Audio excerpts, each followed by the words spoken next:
give it uno momento. All right. Refresh my screen at my phone. Yeah, it just did its thing. So that means, Patrick, we are live. It is Monday night. Yeah, it's Monday night, and that means we're back for a Unbreakables live sale. Can you believe it's the last? It's always the last. No, it's the fourth Monday. Usually the last, but not always. Right. When do we get another extra Monday? That's a good question. I haven't been paying attention. I think there's like 2 a year. Well, we do that, so we'll watch for them. Yeah, we had one last month. Was it last month? I think so. We had one last month. Oop! Forgot to turn my volume down. All right, I'm gonna look at our calendar really quick just to see. Oh, great! That helps me because now I know when I need to do a. All right, June has 5. It does. Yep. All right. So the month after, the month of June, I'll have. And you're right. March had 5 also. So yeah, we got a couple close together. How are things? So how is life in New Jersey? I almost said Jersey, and I caught myself. So I'm not allowed to do that. Raj gives me a hard time. He's like, not everyone in New Jersey talks like that, and you don't. He doesn't. So I will not say Jersey. He's a Jersey native. Mm-hmm. As are you. Not too far apart. I know. It's the people from Brooklyn that say Jersey. Jersey. And the people from Jersey City that say Jersey. Oh, is that what it is? So Northern Jersey sounds a little bit more like that. Yeah. When you get up to Hackensack, Hoboken, Jersey City, Palisades, that up in there, that's North Jersey. There is a different accent. There's definitely a divide. And when you hear the accent, if you're Delaware Valley like I am, or North Jersey. North Jersey is Anyway, Patrick, I started to ask you how are things in Chicago? Chicago. You got to do Chicago. It's that South Side. Which luckily I don't talk like that either. But it's lovely. The weather, we had a little bit of a cold spell come up a little bit, and then today it was in the 80s. So quite the shock. I think we had a low of 37 maybe 2 nights ago, and then today was a high in the 80s. So we've got the Chicago spring. We'll see if we're going to have any other cold spells. But you go straight from turning the furnace on to turning the air conditioner on. But hey, I'll take it. Even if we get a couple cold spells, we're not getting any more snow. Knock on wood. No more ice. Made it through another Chicago winter. I still wonder why I do this. It's just one of those cases. Like, I don't like this place that much, but it's what I know. So we shall see. And you don't have to worry about your furnace now for a while. So that's a good thing too. I haven't had my furnace on since February. Well, because you couldn't. Because I couldn't. Because I couldn't. The poor old thing. But my little, I keep my house cold anyway, but not that cold. So I had like a little space heater in different parts, and half the time I'm not here. So, and I think the air conditioning, the central air, will limp its way through the summer. It doesn't get used the way heat does. The furnace does. And then, I'm looking into getting new HVAC next before the shoulder season, between summer and hopefully, nice. I was gonna say, huh? I was looking at one of the comments. Lynn is throwing the gauntlet down that Kansans do not have accents, and I'm not sure I agree with that, but maybe not to yourself, but they don't have I've never been to Kansas. I have, and I'm trying to think. I mean, I'm used to Midwest, but I want to say, there's Kansas City, Kansas. I want to say there's a little bit of an accent going on there. They're both southern states. We shall see. Oh, and somebody was asking what I'm drinking. I am simply drinking a Diet Dr. Pepper. Nothing exotic. They do not sponsor us. And you have better glassware. I have contemporary, mass produced. You've Well, got your banded. not that anybody asks, but I'm drinking. This is Diet Coke, I think. I got to test it to make sure. I'm not on a diet, but I don't Yep. need all the sugar in sugary drinks. And sometimes I want a Coke. I don't drink a lot of soft drinks, but sometimes I just want I just want a Coke, you know? Yep. And when you get the diet, then you get your sugar and your carbs someplace else. Frees up the space to eat and drink something better. Well, so you said you're not home much. Are you traveling quite a bit, or running out sourcing? No, I'm just well, I wasn't home a lot when it was really cold here because I would plan, like I would take, if I was going to work here, I would take my laptop on the road with me. So if I'm doing some sourcing, I might be out sourcing half a day and maybe spend the other half of the day here. But if it was too cold, I would spend it in a coffee shop or in Philly or something like that. And I wasn't overrunning space heaters and things like that. That's a good plan. I never think to do that, to work outside the home. But there's another comment I wanted to throw out. Karen said she's from DC and that she was surprised when she was told she had an accent. I have a story. My office was based in DC for 15 years. And when I first started working there, I had a guy that worked for me. And I asked him, I said, "Oh, are you from Georgia?" He had such a Southern accent. And he said, "No, I'm born and raised in DC." Like, you sound more Southern than my family, which is from Kentucky and Tennessee. And I started figuring out the accent that DC is south of the Mason-Dixon line. I did not realize that. And so it's actually not uncommon to have a Southern accent. One of those little factoids. Maryland is the old line state. What's the line? It's the Mason-Dixon line. Maryland and DC are south of the Mason-Dixon line. That's interesting, Patrick. I think that the most southern counties in New Jersey are below the Mason-Dixon line. Now, somebody can check that. Oh, I haven't paid attention to that. Well, Delaware definitely is. So there might be, yeah. Oh, I didn't even think of that. Interesting. Hi, everybody. Patrick and I are chatting, but we know you're here and we can see you. I see you. And even if you're not in the chat, we still see you there anyway. We appreciate you being here. I'm trying to figure out why I have a very weird noise coming from my living room and nobody else is here. I don't have pets. What is that sound? I can't hear it.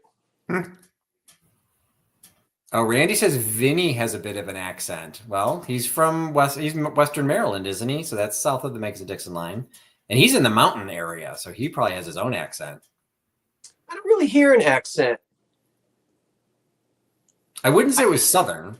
I mean, I think he has a little bit of an accent, but I don't think it sounds too Southern. I don't feel I hear a little bit of Maryland in him. There's certain Maryland things. Yeah, certain sounds. I went to school in Ohio. I'm born and raised in suburbs of Chicago. Went to school in Ohio, and I was told I have a Midwest accent. I'm like, hello, pot, kettle, black. You're Ohio. No, they claimed that I had a different accent than even living in Ohio. And there were parts of Ohio that had very Southern accents. I went to school in Southwest Ohio with Jenny Mack, who's in the chat. And there are people in Southwest Ohio that talk more Southern than people that live in Northern Kentucky. It's just one of those really weird things. Yeah, and some people have an ear for, you can hear it. And I maybe it's because I'm a music person and a musician and all that. I can hear an accent pick up, especially if you are from where I'm from. You can try to disguise it, but there are vowel sounds that you just can't. The old I'll have a hoagie and get in an Oldsmobile snow cone, call me on the phone. That's very Delaware Valley, South Jersey, Philly. And I'm cognizant of it and used to get made fun of it when I went away to college for the first time. In the People made fun of me because I was in college in North Jersey, right across along the Hudson. Well, I was up at William Patterson University, and everybody from North Jersey said, "Where are you from?" They would trick me into saying, "What is this?" And I would say, "A phone." And then I didn't know that I sounded like that, and so now I try not.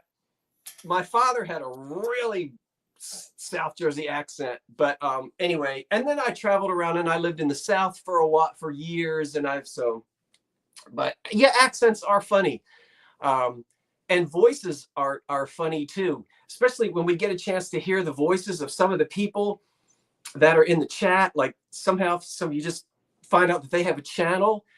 You see their name, and then it's like, wow, you get to see their face and hear their voices, and it's like they're not just a name. That's always fun for me to see.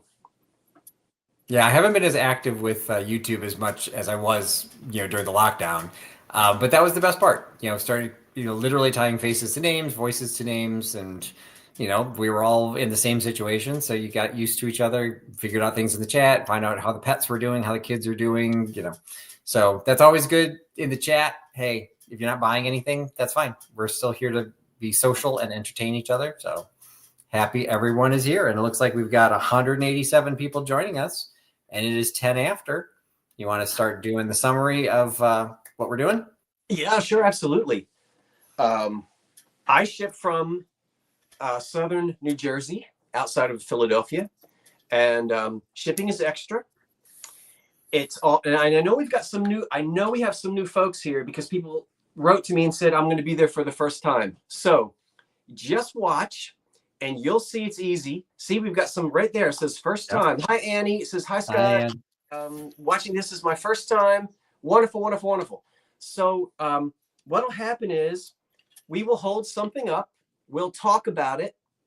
We will give you the measurements, the condition, and we'll tell you what the bidding starts at. And you enter numbers into the screen, but you got to watch the screen. Hit refresh. If you've got somebody there playing games, tell them to turn it off. It'll slow your internet down. Hit refresh, and don't wait until we count down. If you wait until 3, 2, 1, you'll be too late because there's always something called a lag, and that just can't be helped. It could be 5 seconds. It could be 15 seconds. It all depends on the speed of your devices, how fast your internet connection is, and all of that. And if you've got somebody down in the basement, doing gaming or whatever. Then if we know you, we already have your information because you've bought from us before. You just sit back and you'll get an invoice whenever. I do my invoices tomorrow morning. Patrick will tell you when he'll do his. And then the shipping is calculated based upon the distance from your zip code and mine, or Patrick's and yours, and the weight and the size of the box. We have PayPal as a payment. You don't have to have an account. You can be a guest. But if you win something, you've got to let us know, especially if you're new. We ask that you email us tonight during the sale so we know that we're connected. I, like a dummy head, didn't put my email on the screen, so I'll have to remind you of what it is. But Patrick has his up. It's easy to get a hold of us. Yeah. And Patrick, you take over because I know I'm forgetting something. So jumping, I ship from Chicago, but everything else that Scott said is true. One of the things to keep in mind is we will give you the starting price. And if you are concerned, if you notice that you have a lag, if you notice that we're selling something and you're still seeing we say it's claimed by someone and you're still seeing the chat with prices, you might want to refresh your screen. One of the suggestions that was put into the chat already is, particularly if you're on your mobile device, but I think you can do it on your computer too. There's different options of the chat to be in. So you want to be in all chat, not just live chat or top chat, because sometimes that limits how many comments you're seeing, so you won't always see everyone else's bids. A safe bet is we're going to try and be fair. We're going to try and take care of everyone. What I always said was we're not selling the Mona Lisa here. So if you miss out on something, don't get upset. It's all best case scenario. But if it's something you really want, just put in what you're willing to pay. you know, it's going to be one of those cases that you might just shut everybody else up and you get it for what you wanted to pay to begin with, you know. But if you want to get into auction fever, you can sit there and watch it creep up. Just keep in mind, we will do a countdown.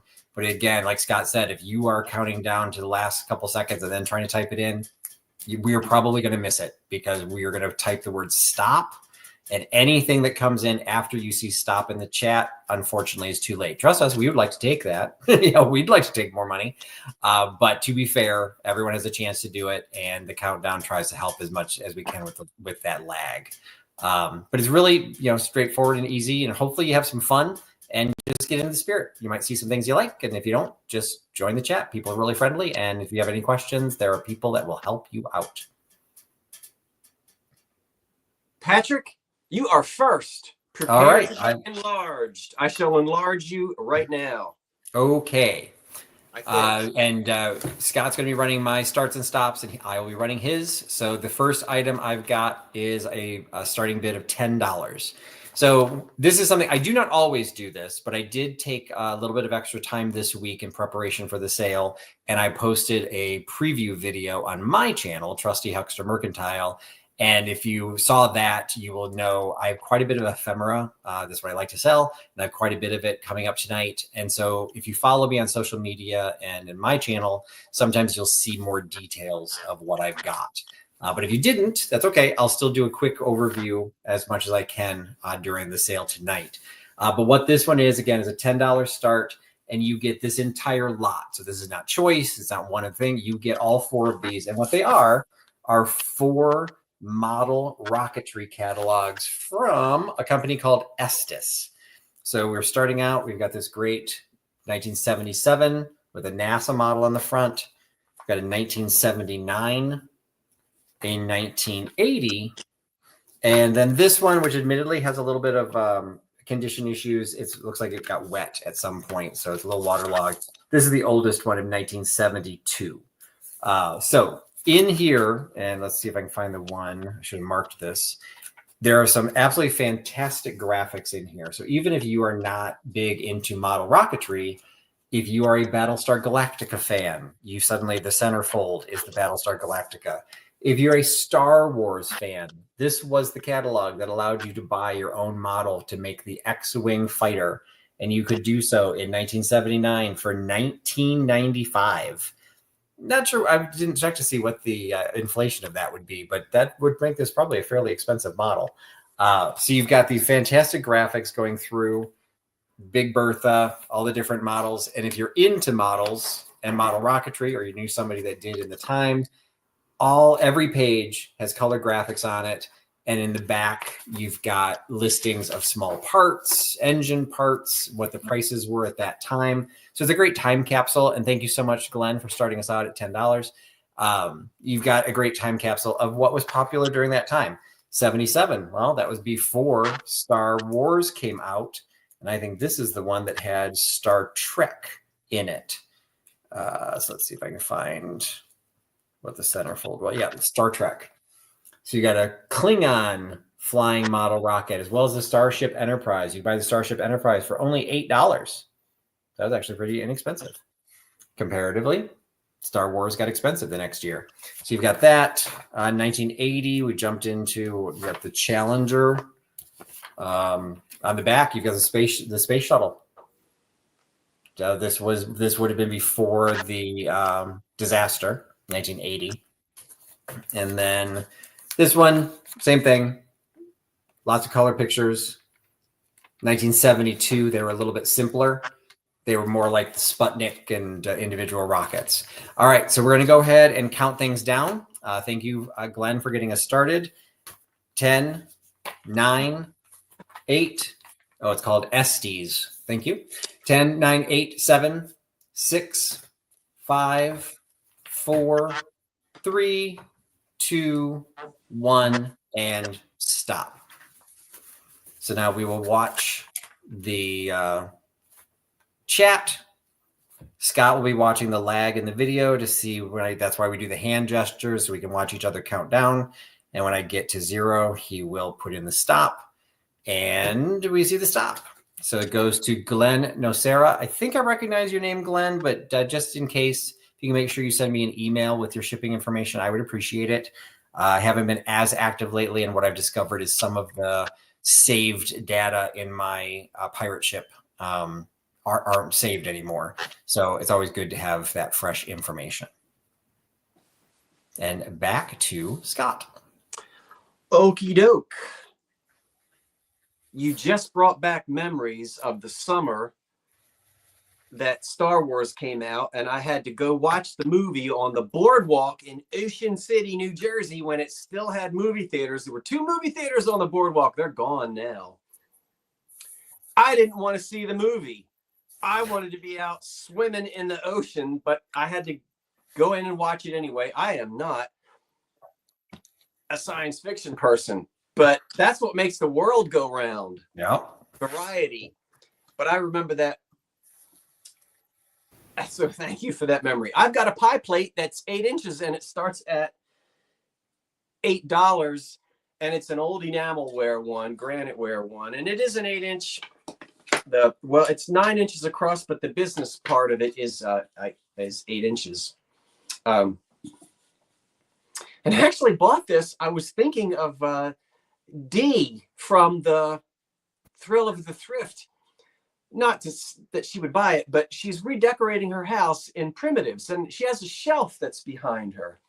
And I thought, gee, something like that on a stand, in a primitive, or I don't know if you would bake in it or not, but it's not a,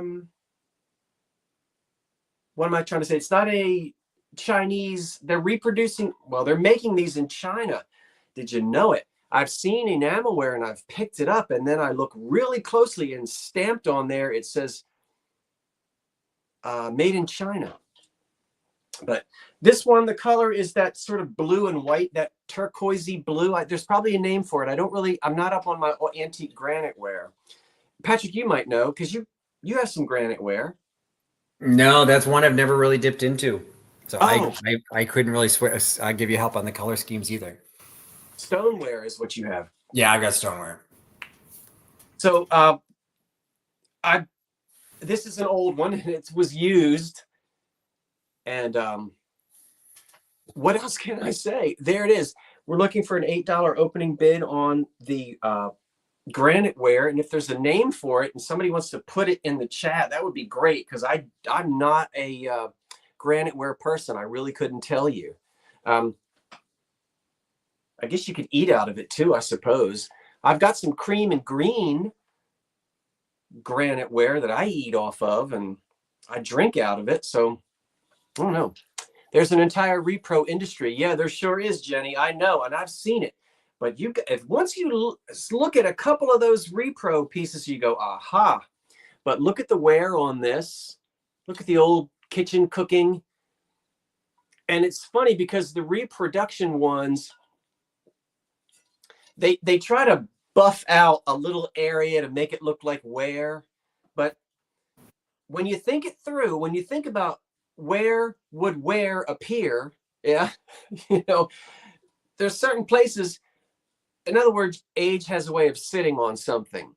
And when they fake it, boy, you can tell. Thank you, Roxanne, for your opening bid of 8. We will count it down. And I saw Karen Williams put my email in there somewhere. And Karen, I want to thank you for that. I know you're doing some moderating from your computer tonight. Thank you. God, is there anything you can do to prevent the rusting? I have no clue. I guess keep it out of water. I don't know. That's a good question. There's no rust on this. There's dirt. There's kitchen grease on it. That might look like rust, but that's not rust.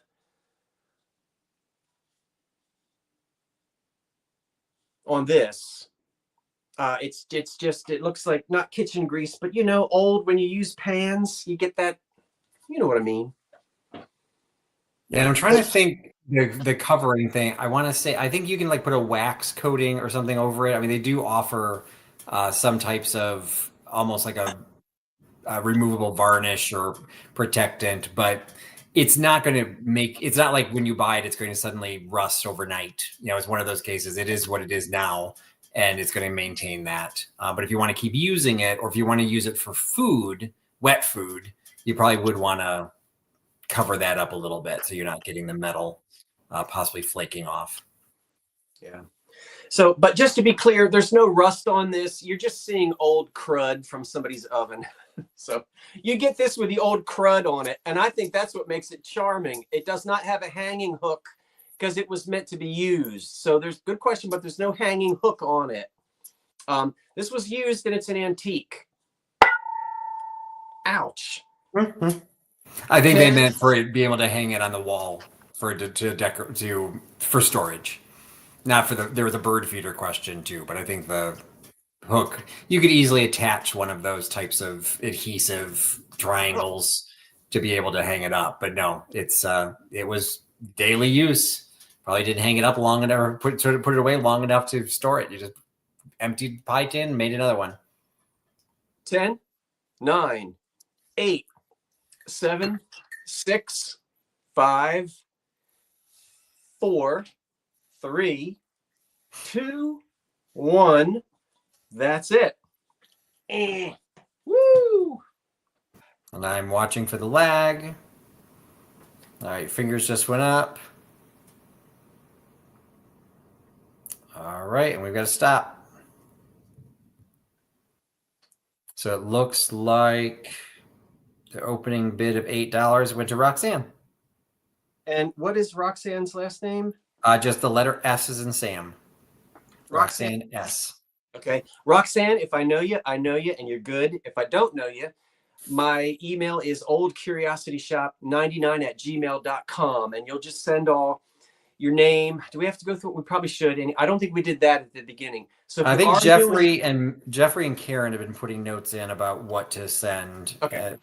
So yeah, you can look in the chat for some of for the new ones. Anyone who's blue with a little wrench, we call them the admins, moderators, so they can add extra comments. So if you look for those comments, you'll find email addresses and instructions. So. And everybody's so yeah. So if you have any questions, put it in the chat, and one of the old timers will. Yep. Straighten you. Okay, Patrick, your turn. All right. Thank you. This is, again, a $10 start, and we're going to go into some bling. So we got some jewelry, and this, again, this is a lot of 2. So you get both of these. Start at 10? To start at $10. $10 for both. And I've offered these before for more than $10 each. So I'm, at this point, trying to clear out some inventory. Jealous when Scott goes off and sourcing. I have so much inventory. I haven't needed to source in months. So I need to sell what I got. And so these pulled out these 2 rhinestone pins and making these offer. They're both, neither one of them are signed. The back of the Starburst has a closed gold tone back. And on the front, you can see the marquee shaped stones around the petals of the flower with the solitaires. I'm sorry? You have your opening bid? Oh, thank you so much, Daniel and Lucia. And you can see some great filigree in the background. So it's really the term that I had heard from a jewelry designer when things are open like this is designing with air. So you've got, instead of just a big solid background, you can actually see things through it. And all the stones are present. You can see there's a little bit of a different quality. The petals in the middle are a little bit smokier compared to the clear ones on the outside.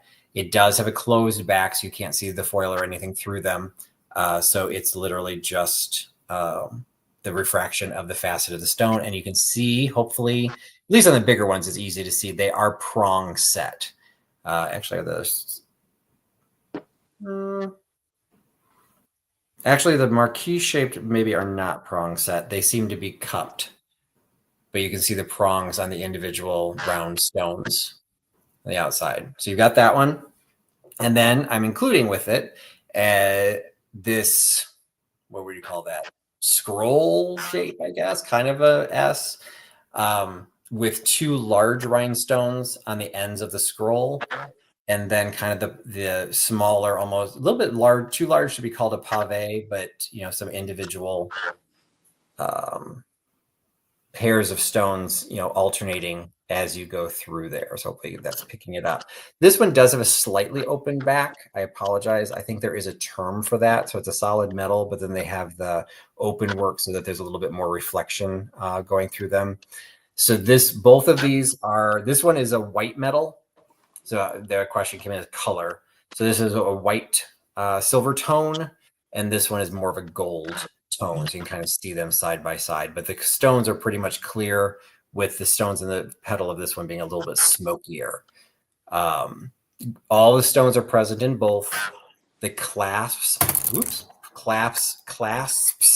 are present in both. You can see this one is a riveted clasp, but this one definitely has some age to it. And this one, I think, also has some age to it, but it doesn't have a riveted back. These are soldered onto it, but they both have the safety clasps. Sherry looks like it's brought it up to 15. So we're going to go ahead and start counting it down so we don't, yeah, definitely not blue. Thanks, Jenny. Going to start counting them down. 10, and you give both. 10, 9, 8, 7, 6, 5, 4, 3, 2, 1, and stop. And I will let Scott watch for the lag and see who wins out. I have taken the lag. I have accounted for the lag. There's the stop, and it looks like Sherry Craddock at 15. Excellent. Thank you so much, Sherry. I think I recognize your name, but wouldn't swear to it. So again, if you wouldn't mind just going ahead and sending it the email address with your updated information, I would really appreciate it, and pass things back to Scott. Thank you, Roxanne. I see on the screen that you said you sent your information, and I do appreciate that. Next up, we're going to start off at $12 on an old oak recipe box. It is made of oak, and that helps us. Yep. This is probably something from anywhere between 1910 to 1935, really, because it's oak. And there are no recipes in it, but you've got all the dividers. And, well, there's actually one recipe card. That's it. But you've got all the little dividers in there, and I love them. Justine's got you at 13. Okay. The box is in great condition. And as you can see, this is oak. Golden oak was the wood of preference from the 1880s into the 30s. But boxes like this continue to be made of oak. You even saw it into the 50s a little bit. But this one, I can tell. And I love the tabs inside. That's awesome. Because those are so often gone, or they just got thrown out because they got so ratty. People don't think they're good anymore, but that's so cool. Oh, they're the whole precious. Category of biscuits. How many biscuits does somebody make? Yes, listen to some of the biscuits, cakes, candies, cookies, cocktails. Ooh, somebody hand wrote that. I can't forget the cocktail recipes. Cake fillings, frostings, jellies, meat, pies, preserves, pickles and relish, puddings, salads, sausage, sandwiches, seafood, soup. Oh, I love it. And one recipe. Oh, excellent. Stained just the way you remember your mother making things from some old stained recipe card or some old magazine clipping, you know, that's from 19 whatever. One recipe card for dumplings. And Myra, thank you, Myra. Whoever Myra was, you're famous now. You can have the recipe for Myra's dumplings. I'll put it right in front. The oak recipe box could be yours. And I know we have an opening bid, and I'll go ahead and count it down. You ready? Yep. 10, 9, 8, 7, 6, 5, 4, 3, 2, 1. That's it. Patrick will account for the lag, and then he'll put the stop in there. I just saw your fingers go up. All right, so wait. Stop. Okay, there we go. Looks like it's going at the opening bid. I'm scrolling back. So Justine Shields picked that up for $13. Thank you, Justine Shields. Your name I know, so we're good. Thank you, Justine, and thank you, everyone who showed interest in that. Let's go back to the big layout, and there is Patrick again. All right, so these were two of the main reasons I did my preview video. So these are 2 issues of Woman's World magazine. We have that are going to start at $12 for the pair. You get both of these, and you get May 1934 and April 1934. So we're going to start, and we're going to try and do this relatively quickly, so we're using a lot of time, so you're going to miss some of the details. But it's Scott's channel, and so we all know that the NRA is not what we think the NRA is right now. That's right. If people can remember what the NRA was, to educate each other in the chat, because that's what Scott and I are here to do, is educate the world. It is not the current NRA. Right. And the hint is the fact that these are from 1934. And thanks, Karen. I'm glad. I really needed to do that preview, and I kind of rushed it. But I hope I highlighted as best I could. So I hope some people got to see that. So you get, well, let's see if people come up with the chat what it is. But you get both issues. Just check out the covers of these. I never am a proponent of destroying magazines, but I'm a very big proponent in ephemera having a new life. These would look fantastic framed. It's as simple as that.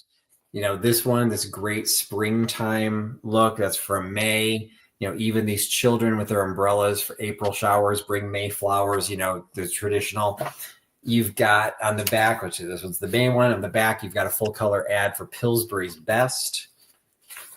On the inside, you've got a full color ad for P&G soaps. Full color ad inside the, actually the back cover wasn't inside. It wasn't color, but you got these needlework patterns. And I'll just kind of flip through really quick. You get articles, you get fashion tips, what the clothing looked like. Again, some advertisements. At this age, most of the advertisements in the middle were not full color. You had a little spot color in the Morton Salt. Look at the fashion. You know, what was the well-dressed woman wearing in 1934? There we go. You got the silhouettes and everything, so you could keep in touch. Caro syrups. What does the 1934 home look like? You got to keep up with the Joneses. Make sure you're decorating everything you want to decorate. So that was the May issue. The April issue, pretty much same contents. The back ad on this one is Old Dutch Cleanser. Inside front cover is Bon Ami. Check that out. I have learned with just the great illustration of what the 30s housewife was dressed, what her hair looked like. You got the little Bon Ami chick inside back cover. I think this one was also needlework. This was how to make your own apron and doilies. So again, kind of zipping through here really quick. There's articles. 20. I'm sorry. Yep. Thank you, Sherry. I will go ahead and start counting them down. They're about 36 pages, it looks like. But again, larger. They're the larger format, holding it compared to a piece of paper. Yeah, it's decent size. So going to go and start counting these down. 10, 9, 8, 7, 6, 5, 4. You get both of them for one money. 3, 2, and V Rubio got it. 1 and 0. So NRA was the National Recovery Act or the National Recovery Administration. So it's got the eagle on there, so it looks like it could be aggressive, but it is not the right-wing organization that is common and popular in politics today. All right. So we've got Scott watching for the lag. It is, there we go. And I want to know how many of you heard the pipe organ playing? I did not. Well, yes, you did. During the Ghost and Mr. Chicken, when you mentioned Oh, Bon Ami. yes. Yes.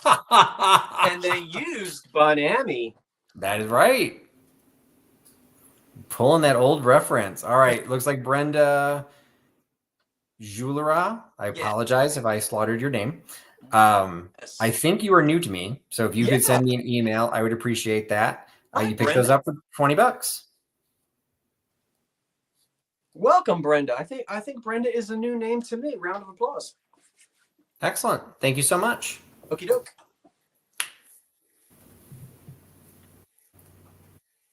Next up, starting at, oh my word, starting at 20.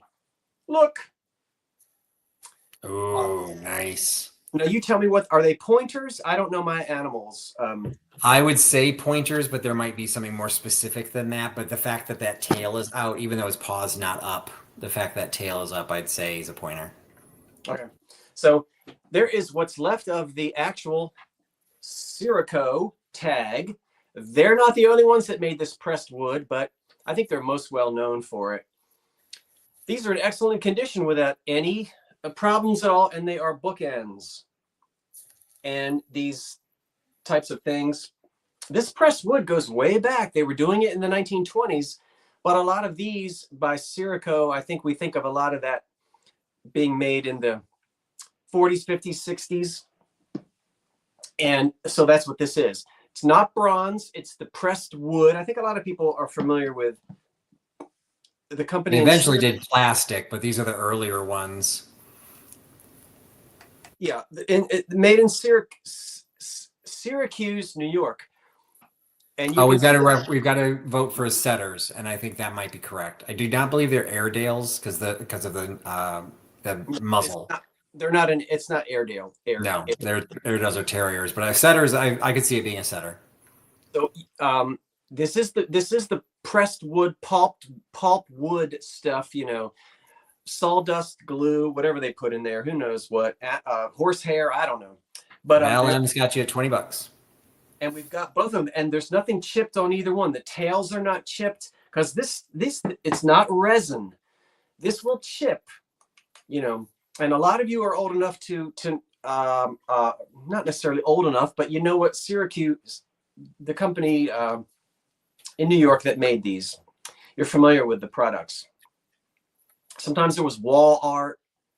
What else did they make out of this pressed pulp wood stuff? Well, I think most people are more familiar as they got later into the 50s and 60s. They did become resin, and that was all of the wall plaques and shapes and music plaques and things like that. But these earlier ones are really nice.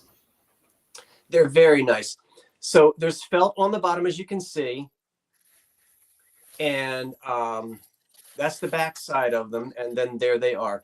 They're very nice and they're in excellent condition. So Poodle has you up to 30. Got a lot of books.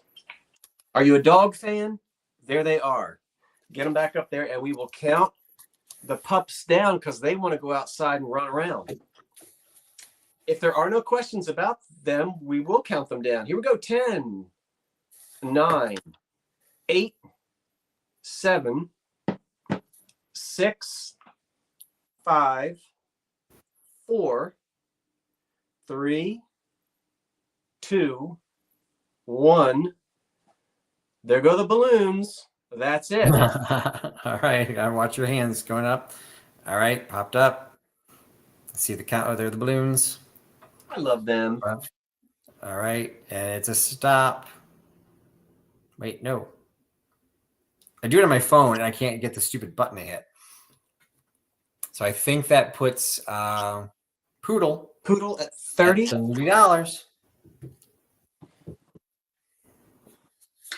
Thank you so much, Elderly Poodle, and everyone who placed bids. We have 250 folks here tonight. I'm delighted that you're with us this Monday night, 252. Give us a thumbs up if you can. And also, if you can, don't forget to jump over there and subscribe if you have an opportunity to Patrick's channel. There are some old videos in there where he does deep dives, and you will enjoy it. Thank you for the plug. Now, what do I do here? That. Okay, and now, Patrick, you have the floor. All right. Next item, somebody was mentioning the recipe box that they use for their tea. Well, it just so happens I've got a tea canister, and it's a $12 start. Nice. So this has some age to it. Unfortunately, I don't know how much age it has to it. But $12 start, and it has the removable lid. You can see some of the oxidation. You know, this is not, again, this is not faked age. This is real-time age. Yeah. And it is pressed, or as our new term for the day for everybody, and maybe not new term, but repoussé. It is pressed metal, pressed tin work, pressed aluminum that they used a mold and pressed from the inside to the outside. So they would hammer that in, and so you would get these little mold marks that would create these Asian motifs. Thank you for starting me out, Tina, at 12. It is 7.5 inches tall, and this is from my personal collection. I did finally finish my kitchen, and basically I'm kind of prioritizing what goes back on display, and unfortunately this one is being set aside. I do like this one a lot, but it's so much bigger than the other ones. It takes up too much space on the little tiny shelves that I have that I was using. So you can see where the seam was. It's got the folded, it's got the, I was going to say folded seam, but I think it might actually be welded because that's what the polish marks actually have for it. You can see they did the design across a long range of metal and then just pieced it together. So it's got, the man is kind of cut in half. But as you work your way around, starting at the top, you've got the storks or whatever water bird that is in the grasses above the banded. In the middle, you've got porcelain. You've got little architecture. You've got the person. You've got birds. You've got plants. You've got a boat. The men have different, you got the water carrier. And then you've also got the water birds and everything in the bottom. See the bottom of it? Again, all original age. I mean, I would say we're probably in the 20s or 30s would be my guess. I don't know if Scott, if you've got an opinion on when this motif was popular. I would say it has to be at least that old, Patrick. I'm in agreement with you.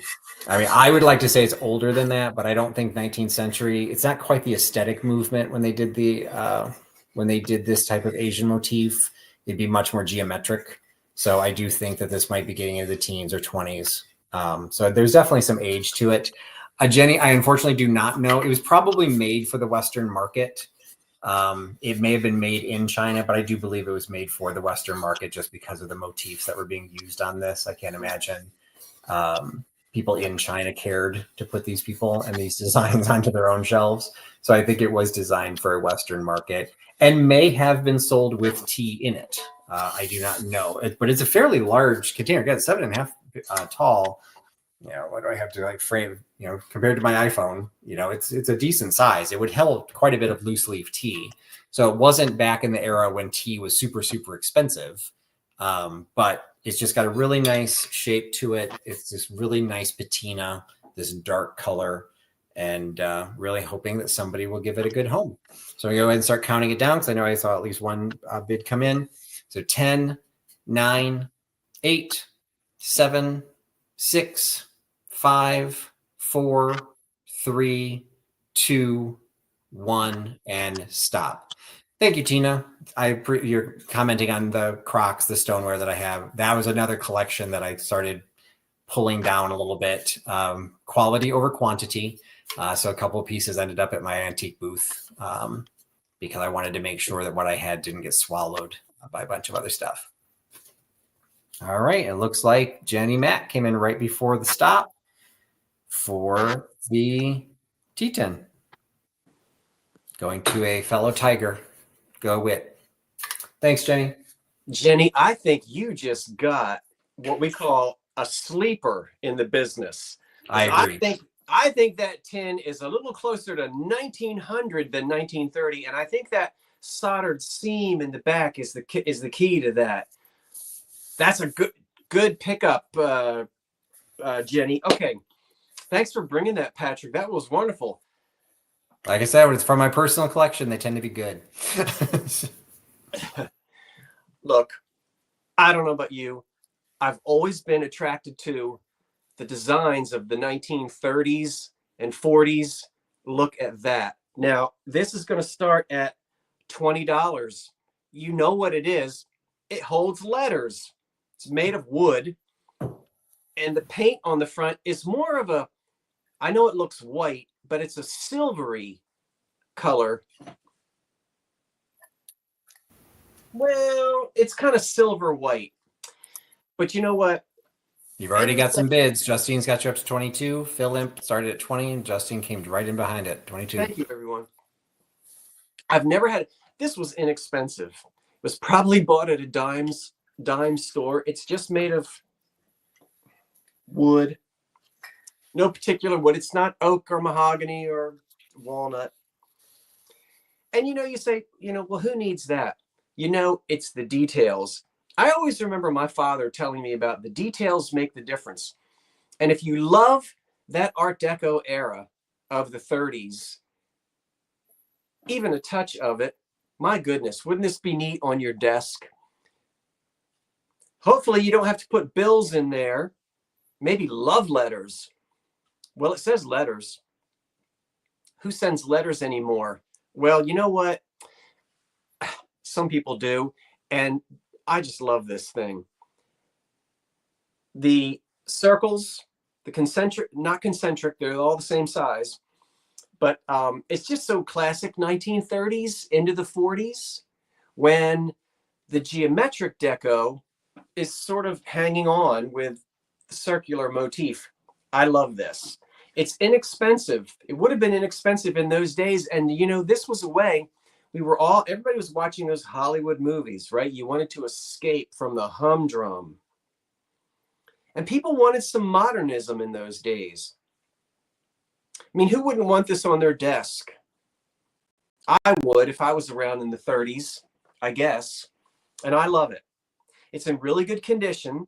I did go over it with some scratch cover polish to bring out the beautiful color of the wood, because when I got it, and you can see the dust, you see the dust inside there? I didn't clean that out. I didn't quite get in that far, but that's up to you if you want to get the dust for free. 1930 dust from the NRA. NRA era. So I love this thing. And I was delighted when I found it. I can hear Russ Columbo singing when I look at this. It's the 30s, and we'll count it down. 10, 9, 8, maybe even Ruth Edding. 7, 6, 5, 4, 3, 2, 1. That's it. And watching for the lag. I love that. It has gotten worse. I need to refresh. But I can't do it yet. All right, there's 5, 4. All right, and we got to stop. All right, I'm going to have to refresh because we got a little fight going there right at the very end. All right, can you confirm? Originally it was after, but when I refreshed, it pops up right before the stop. I've got P47 Thunderbolt 77 snuck in at 36. I have them as well just before the stop. Yep. Originally I saw it after, but then when I refreshed, it's showing in order. No, so congratulations. Sorry, Phil Imp. You put up a valiant fight. And I have to say, before I throw it back to Patrick, Philomena, I am so glad those candlesticks got to you in Australia. And you know what? We were all nervous about that. It took like 2 months for those candlesticks to get to Australia, but they made it. Nice. And so you will be, and I've got your deco creamers, which I haven't sent you the invoice for yet. So Philomena, I'll put the deco that in with that. Okay, great. Thank you. No. That wasn't, no, I'm sorry. Not that. That goes to someone else, and I'll write that down. But I saw Philomena pop in there, and I wanted to just mention that. So thank you to, I have to write down who that was because it's a name I didn't know before. Yeah, there's a lot of numbers. I wasn't familiar with it either. P47 right. Thunderbolt 77. I'll get it. P47. P47, yeah. So P47 is the winner, not Philomena. I'm sorry, I got confused. Yeah. And P47, if you'll go ahead and send your information to my email, because I don't have any of your information. And when you do write to me, make sure you let me know if you have a PayPal account or not. P47. Thank you so much. And let's now take it back to Patrick. All right. So we're still kind of in an ephemera world. This one is a $10 start, Scott. Okay. And this is kind of a combo pack. Somebody saved the wrapper of their Post Sugar Crisp brand cereal. Now, I don't know how the cereal used to be sold, but this is a very flimsy paper. So I don't know if the cardboard box and this just wrapped around it. But you can see this would have been on the side of the box. And it was the option or the ability to order official railroad emblems. And the art on this is so beautiful. Now, there is no date on it, but based on her, the way she is illustrated and what she's holding, it's a box of posties and I'm going to say, or post 10s, I guess. I'm going to say this is 50s, maybe 60s. What do you think, Scott? I'm thinking 50s, just based on the way she's dressed. Yeah, I'm looking at that pointy bra. I think it's yeah, the short hair. So I'm thinking 50s. Unfortunately, I do not know. You could probably do some research based on the individual. Most of the railroads I'm aware of, but like MKT, I've never heard of. There's a couple of railroads I don't know. But not only do you get the cool advertising art, which would look fantastic framed, you also get 2 of the emblems. So it says right on there, put them on your bike, put them, do whatever you want with them. You get the Atlantic coastline, which was Virginia, North Carolina, South Carolina, Alabama, Florida, and Georgia. And the Southern Railroad serves the South. Now, I don't know if you could request which ones you got. Maybe this person was in the South and wanted the 2 Southern lines, or if you just got them randomly and these were the ones they held on to. Now my light decides to shine. Okay. So you can see on this one, you can see at the very top and bottom, the holes to be able to nail that in. They're like right in the letters though. It's a little bit easier to see on this one that have them on the right and the left.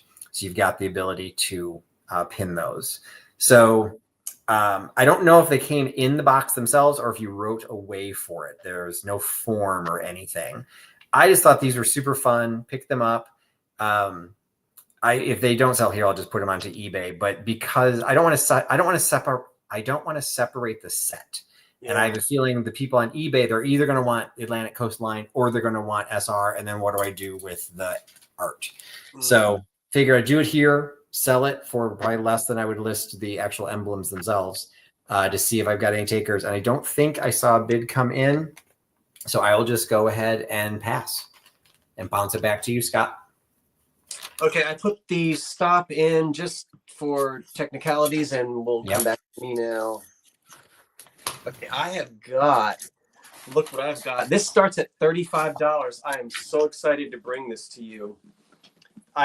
This is super califragilistic. I love this thing and I just got it. It starts at $30. Wow. Oh, I love this. It starts at $35. This is an old movie camera leather carrying case and it's got some history on it. Let me tell you, I love this thing and I haven't even oiled it or polished it or put wax or anything on it. This is wonderful. Now, let me tell you that, let me unsnap the handle here. And there's a heartbreak to this because this traveled on a steamship to Bermuda. And, oh, I wish, let me stand up. This part of the label is missing. Look at the smokestack of the top of the ship. Now, if only that had still been there. People pay a lot of money at places like, not Pottery Barn. What am I thinking of? Restoration Hardware, for stuff like this. This is the real thing. There is a date of 1965, and we can just barely see it right here. So it traveled on a steamship in 1965, here is the inspected. This is the custom United States Customs mark right there. Oh, very cool. I've not seen one of those before. And then over here, it went to Bermuda. I love it. That's awesome. Somebody took their movie camera to Bermuda. Now, so here's the handle, which snaps shut. This bag is in such good condition. Jenny starting at 35. And let's open it up for a minute. Oh my gosh. I'm thinking of movies like Roman Holiday and, you know, all those movies where everybody was 3 coins in the fountain, you know, all those movies in the 60s over like in Europe and exotic places. This isn't a fake. You know, this is the real thing. And we know it went to Bermuda. Oh my gosh. Let's open it up. Push the, oh, come on. So there's the inside. Now there's a big strap that comes out, so you can carry it like a pocketbook if you want. And the only thing left inside, it smells wonderful, is one little, I think this is what went around your neck. And I think that screwed into the movie camera. Oh, wow. You know. Sherry brought you up to 40 and Justine brings you to 45. So that's all that's left on the inside. I wish you could smell it. It's clean on the inside. There's a little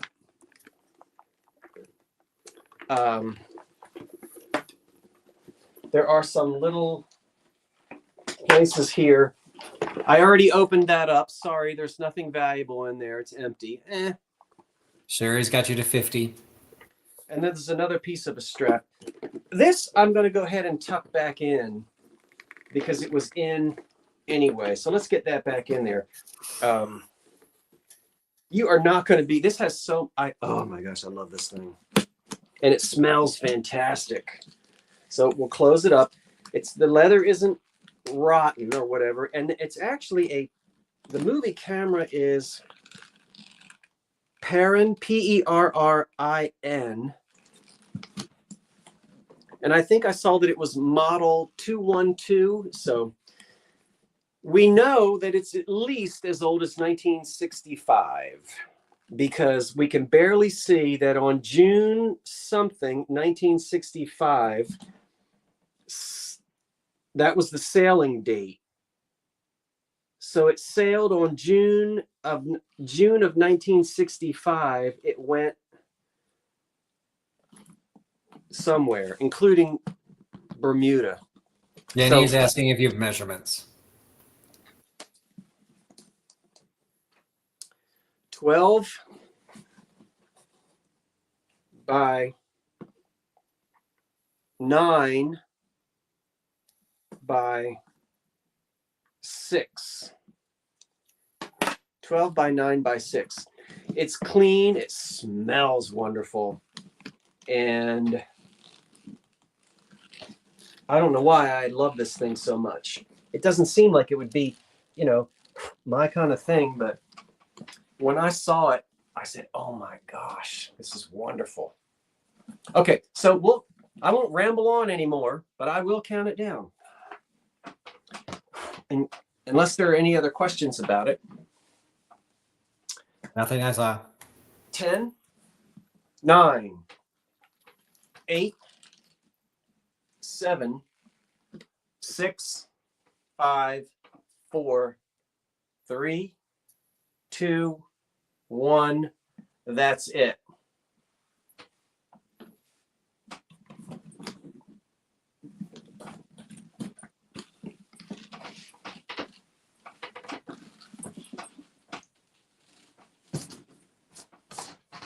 Right. Sorry, I have to pull my chair back up without throwing my table on the floor. Come on, wake up, wake up. You're going to be next, baby doll. Wake up. Wow. Well, I guess Jenny really wanted it. She came in at $121 right before the stop.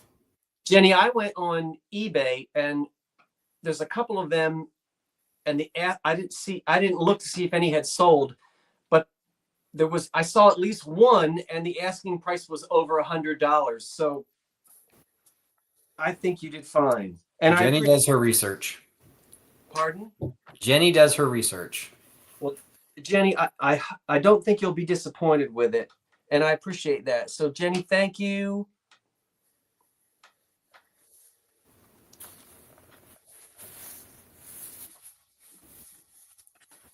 And thank you everyone who showed interest in that. I appreciate that. And we'll take it back to Patrick now, which is, there we go. All right. So this next lot is starting at $10. And this is one where if you had seen the preview video, it would have helped a lot because there's a lot in this lot. What it is a stack of household magazines. Now, I was not familiar with this magazine. They're all from about the same era, 1947. And the problem is only one of them has the cover. So this one has this great artwork on the front of the housewife with her husband in tie sitting on the counter watching her make him a sandwich. And they're getting ready to sit at their eat-in kitchen with the Formica stool tops. But you get one with some great advertisement on the back. The rest of them have all the insides, but they don't have the covers. So, and they've been missing for a while because somebody actually wrote on this one that this was July 1946. So you've got this great ad in the front, little spot color of ice cream. You've got a full color ad for Del Monte fruit cocktail. Article on your vegetables. So this one I think was November of 46. So these are all just after the war. You've got the December 46. This one's a little bit thinner, so I'm not sure if the section's missing. But just check out that great picture of the Christmas tree, Secret Life of a Teenage Fashion Model. But you've got the Sugar Plum Tree, Little Brown Cocoa. Little Brown Cocoa makes an appearance in all of these issues, so I think that was just a running story or character for story time. And then this one was October 1946. So again, these are all pretty much in the same era. And this again, Little Brown Cocoa goes pranking. So there just seems to be a little story that goes through each of them. As you go through, it's exactly what you would think a household magazine from the 40s would be. Tons of advertisements, tons of tips on your appearance, cosmetics, sewing supplies. Wait a minute, what is that? Oil heater. Thought it was a Xerox machine. Like, wait a minute, what was a Xerox machine doing in 1946? It's a ladies magazine, so you get ads for Kotex. Full page ads, movies, RKO movie, Sister Kenny, starring Rosalind Russell. Article on backyard shrubs.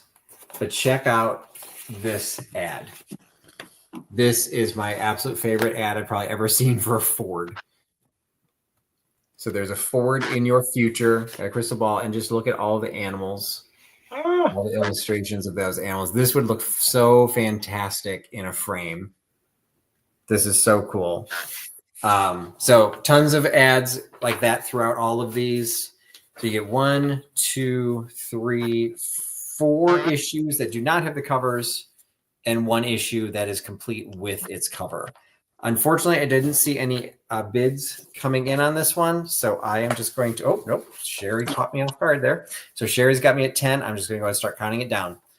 So thanks so much for starting it out, Sherry. 10, 9, and you get all of these. 8, 7, 6, 5, 4, 3, 2, 1, and stop. Okay.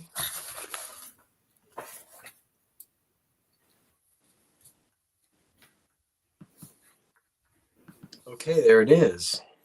And refresh. All right. So Sherry's package just got bigger. She bought 2 pieces of jewelry, and now she suddenly has a stack of magazines going with it. So thank you so much.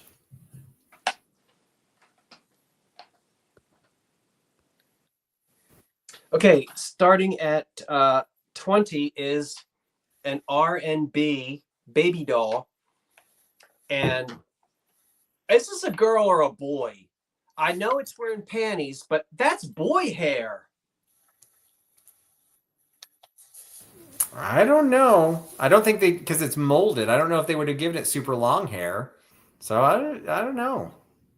I The think lips, it's a boy. the lips But make it looks like it's got a lipstick on a girl starting really young. all right, if you want it to be a girl, let it be a girl. But that looks like boy hair to me. I don't know. Jamie But starting at 20. Look at that little face. And it's a sleeper. Go to sleep, baby doll. Come on, you're sleepy. There you go. Put her back. Okay, baby's asleep. Turn your head this way. The little thing back here that says, Mama, I pooped my pants. That doesn't work anymore, or whatever it says. I don't know what it said. I didn't play with dolls, and I didn't have any sisters. But it's wearing its little shoes. See? I guess it's a girl because of the shoes. But see, somebody else said it looks like a boy. Miss Bucket said it's a boy. Oh, you want the measurement of it? Like measurement of what? Like how tall it is?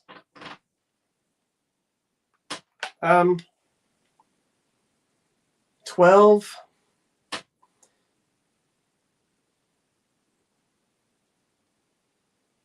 It's about 21 inches tall. 21 inches tall. And on the back of its neck, it says R and B. See it? And somebody told me what that means, and I don't remember. 21 inches tall. What are the initials again, or the letters? R and B. Oh. And it has little eyelashes. And the eyelashes have like they're ouch. Anyway. So there's this little face. Boy, that looks like a boy's head, but I guess it's a girl. There's the legs and the shoes. I don't know if the shoes come off. I didn't try. They come off.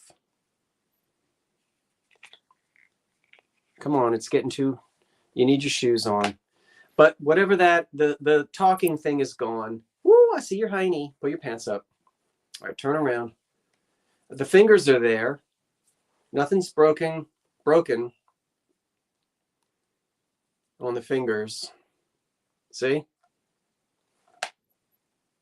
And I guess it's 40s, 50s. Pretty, the eyes on it. And if there are no other questions about it other than its size, I don't know if I can say anything else about it. Yeah, the face is in great condition. Melody's got you up to 21. It just needs a little bit of clothing, I guess. You know. But we'll count it down.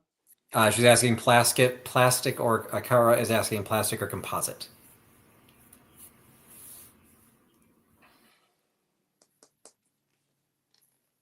And Judy is identified as R&B's Little Angel. A type of plastic. I do know what composite is. This isn't composite, but what type of plastic it is, I don't know. There are many types. You know, Bakelite is plastic, you know. So there's a lot of plastics, but I'll say plastic and not composite.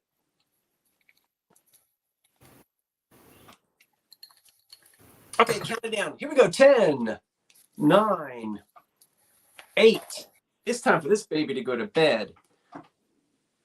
7, 6, 5, 4, 3, 2, 1. That's it on the baby doll. And it doesn't smell, you know, it's clean. Now you lie down. Oh, right. It looks like Jamie Grafton's picking it up for 25. 25 to Jamie Grafton. All right. Yes. Thank you, Jamie. I don't know if I know you, but if I don't know you, you know what to do. Thank you, Jamie. I appreciate that. So send me your info if you're new. And Patrick, it's time for you to take the floor again. Okay. Summer's coming and everyone's going to be entertaining. And who doesn't need a cheese plate? So there's an $8 start for a Tauntonware. So I can find the sticker there. A Tauntonware Industries from Wiveliscombe, Somerset, England. It is a footed, I mean, not quite footed, but there's little protectors on the bottom of this little cheese tray or cheese plate. And what you've got are decorations of characters from around the world with all of the different types of cheeses you could be putting onto this plate. Some of which I know, some of which I do not. So we've got Dana Blue, never heard of it. Samsoa, never heard of it. Roquefort, heard of that one. Camembert, well, that's good.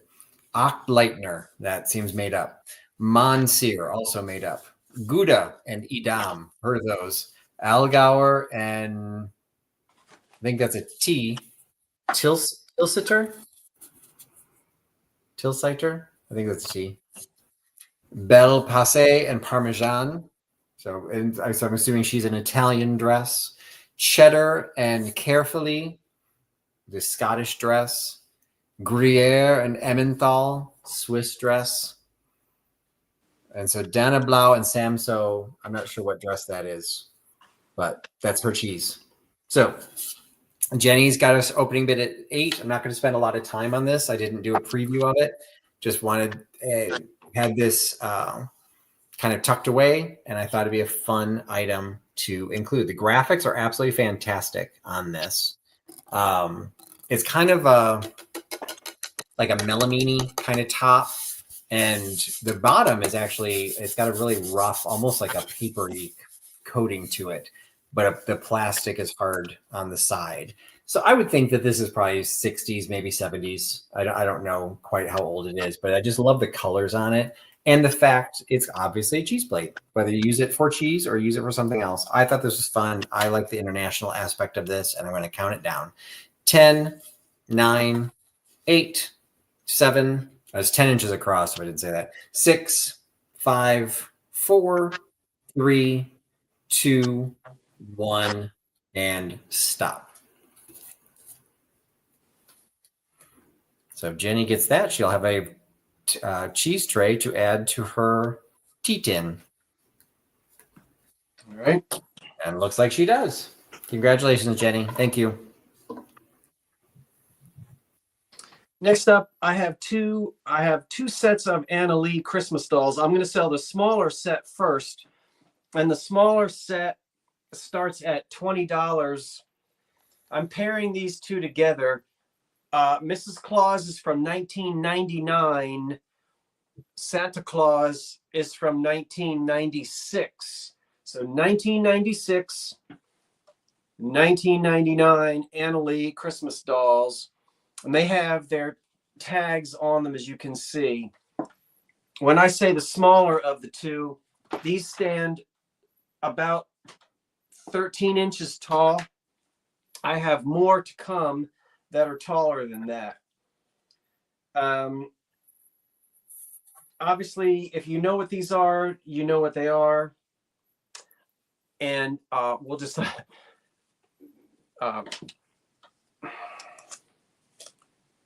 yeah, there's not a whole lot to say about them. Made in Meredith, New Hampshire. So there's Santa. And here is his 1996 tag. And his tag below. They start at $20. You get both of them. And I don't want to spend a lot of time on them either. I want to catch up for some time. Also, it's 20 after 9, but so, and they have their tags on them here. Jenny's got you at 20. And they are on these stands. This Mrs. Claus is holding a cat. And Santa isn't holding anything. So we'll hold them still. 1996 and 1999. I'm putting these two together. They're between 12 and 13 inches tall. The Analee Christmas Mr. and Mrs. Claus. Coming up next are ones that are even taller than this. Yeah. We'll count these down. Greg has the high bid of 21. If there are no questions, there's nothing, doesn't appear to be anything missing, but I'm not an expert on these. So I'll count them down. 10, 9, 8, 7, 6, 5, 4, 3, 2, 1. That's it. She's not holding a cat? I think that's a cat.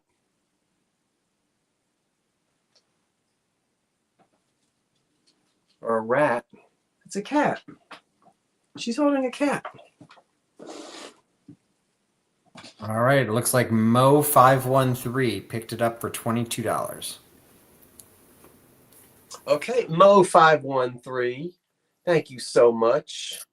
I appreciate that. 22. All right. Next item is $10 start. And this is one of my favorite items that I showed in the preview and just in general. It is a junior home magazine. So a magazine that I was not familiar with and you could probably guess this just based on the artwork, from the Roaring 20s, from July 1928. Just check out this Chinese celebration and all of the colors, the big fish lantern, the dog, the porcelain, the drums, everything you could think of to make a Chinese celebration. That's the front cover, and the colors they're absolutely fantastic.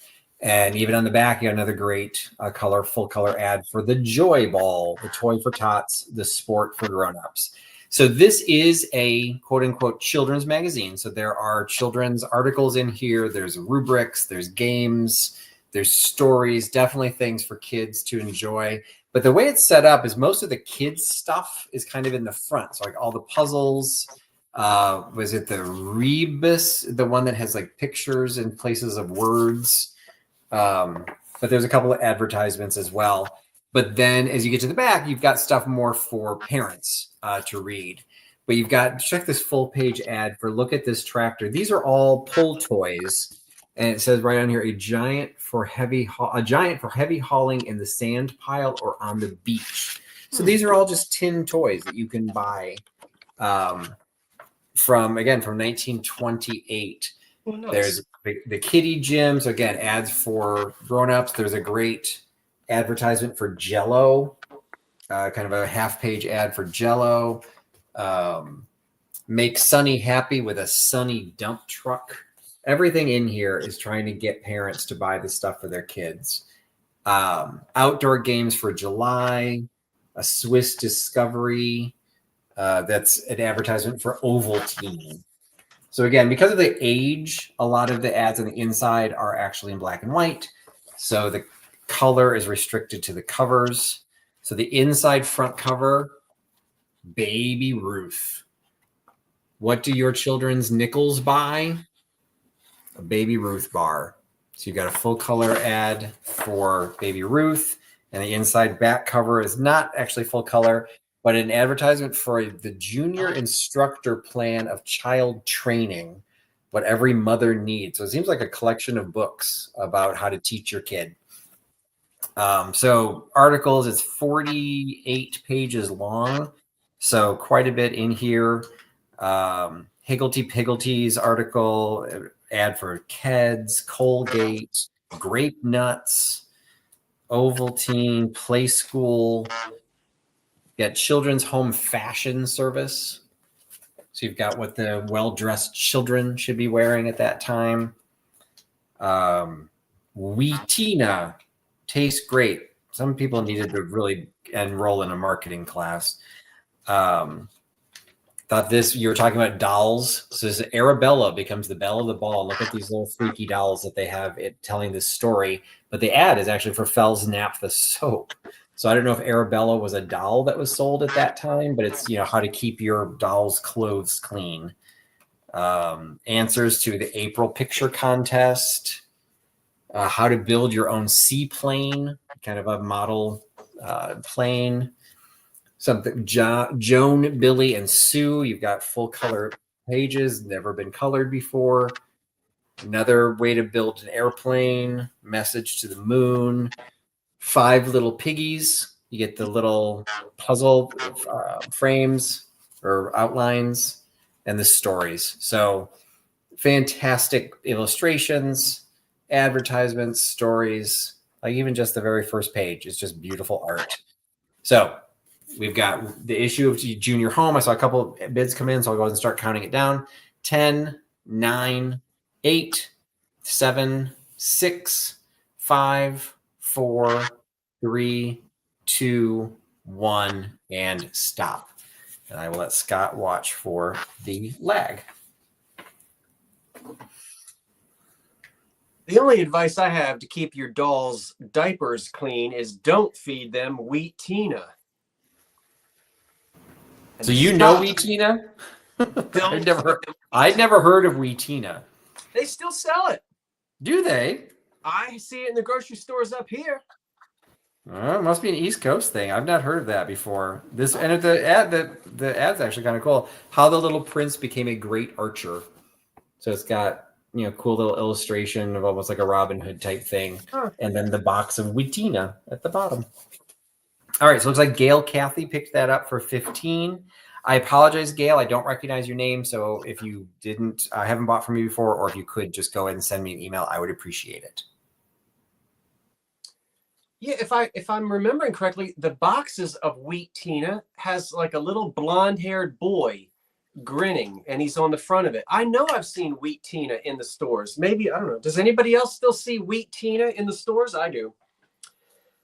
Starting at $20, just like the last pair, but now 18 inches tall. I don't know how tall Miss Analee made these things, but these are big. These are big 18-inch. This, I think, is a pair because they're both from 1994 on the 2 Analee dolls, Christmas dolls, Mr. and Mrs. Claus. Greg's got you at 20. 18 inches tall. They also have their original tag. Brown Bird's got you at 21.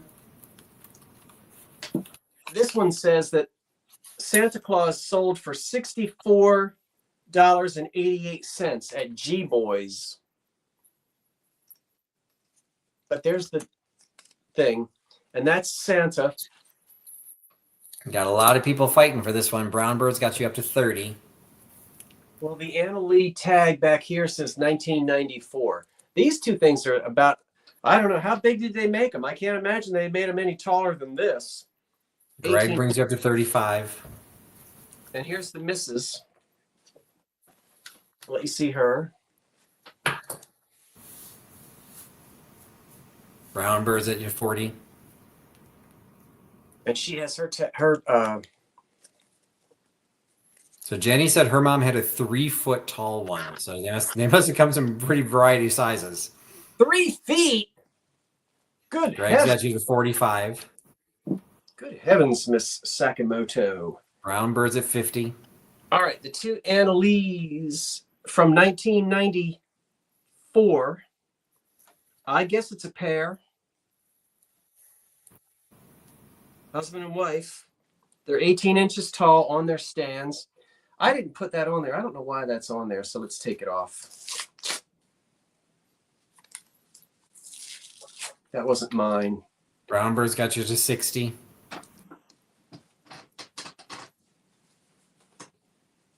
And I'm going to leave those tags on there, of course. So we'll count the 2 down. Greg's got you to 65. Brown Bird's 70. Here's your fair warning on the 18 inches tall pair of 1994 Analee, Mr. and Mrs. Claus. Greg's 10, got you 75. 9, 8, 7, 6, 5, 4, 3, 2, 1. That's it. And I'm sorry, I'm really not trying to make those. There's certain things you do, and fireworks go off and balloons go off, and I don't do it on purpose. I don't really know how it happens, but it just happens on StreamYard. All right, there are the balloons. There are the balloons. Stop. All right. Okay, gonna have to refresh. Jenny decided to enter the fray at the last minute, but not sure she got it. Now Mo got the small ones. Looks like Greg Kindernecht snuck in, or he was fighting all along, so he got it for 102. And sorry, Jenny, it looks like I got your 103 just after the stop. I don't know what you see, Scott, but I refreshed and I see Jenny after the stop. I see Jenny after the stop, so I see Greg. So yeah, Greg at 102. Mm-hmm. And Greg, I remember your name because so thank you, Greg. I've got you. Greg at 102. Okay. Thank you, everyone who placed bids. I appreciate that. And thank you, Greg. I appreciate that as well. Let's now take it back to Patrick. If I can press the right thing. It's always a challenge. All right. I've got my only textile for this sale. And so this one is a $15 start. It is a 44-inch table topper. And you can see this one is completely plain in the middle. Okay, so you can do a great centerpiece. You can put another small embroidered piece doily in the middle to liven it up. It is 44 inches square. So it's great if you've got a bigger table. You can put this on point to drape around the edges. If you got a small enough table, you've got a 44-inch square drop. The detail in this is great for the season, for the summer. You've got what kind of looks like, for some reason I'm showing them upside down, kind of some tropical plantings or something going on here. You've got peach and green and yellow and blues. And I would say, based on the back, this is hand done. There's a lot of excess thread used to connect some of those designs. And I think if this were machine done, they would have been more reserved in their stitching. Doesn't really matter, but personally, I like when they're hand done. It's got this blue kind of a vine going all the way around. I mean, the patience that would take to do this on this linen is insane. Wow. And then the hem stitch that's going, it's in absolutely great condition, no staining, no tears. And the design goes all the way around, including, they spaced it out really nicely. You even got the design right into the corners. So you've got no partial designs. They've just spaced it out. And then you've got kind of the same. So you see there's like the vine or whatever you would call that on both sides to create this border. But again, the center is plain. So you can put anything you want into the middle without trying to cover up the design. I've had some beautiful ones before, and in the middle is this absolutely gorgeous hand stitched design. And then you're going to put your floral centerpiece or something on it. You're never going to see it. So this one is very simple in its design. I would say 40s or 50s based on that. But great condition, hand done. Give it a new home. It'll look fantastic. And it's big enough. You could probably even wear it as a shawl if you really wanted to, but it is a table topper. So I will go ahead and count this down so we can get things done. We're already at 8:30. 10, 9, 8, 7, 6, 5, 4, 3, 2, 1, and stop. Now let Scott watch for the lag.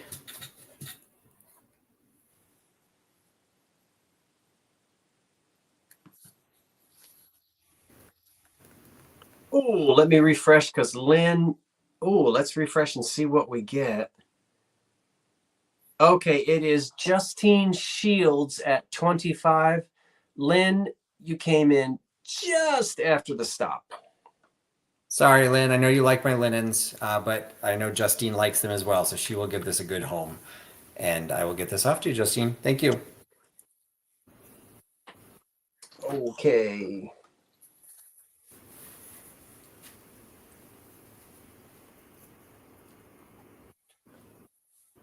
Starting at $18, the stool measures 13 by 8, Oh, that's fantastic. and it stands 6 inches tall. Karen's got you started at 18, right out of the gate. A lot of people still do this, but this is old, and I have fiddled with 1930s furniture for a long time. I've actually done some reupholstering myself, and this is old upholstery. Clearly back at least into the 1930s. And let me stand up so you can see it. A little tiny footstool. There's the top of it. You got people fighting for this. Here, Sherry, KP, Kim, everybody's going after it. here are the sides of it. I love the old upholstery tacks. Love those hammered Yeah, tacks. it's all like higgle. It's all cattywampus. It's just somebody put this on here. There's the underside of it. Karen's got you up to 26. And the legs are pretty sturdy. That one, as you can see, is wobbling a tiny bit. If that bothers you,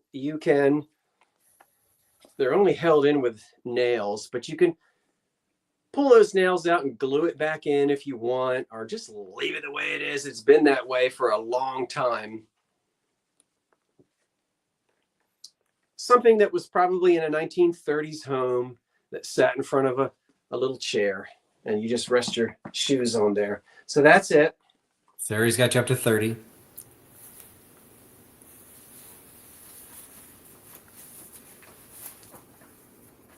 Charming and small. And it doesn't have any nasty, it just smells old. But I live in a 100-year-old house filled with old stuff. I'm used to anything that smells old, but it's not musty, not ugh. So we will count down the little sort of 1930s era stool. And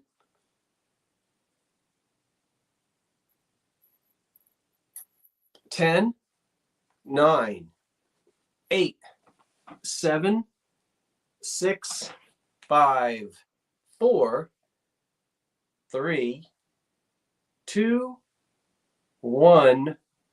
That's it.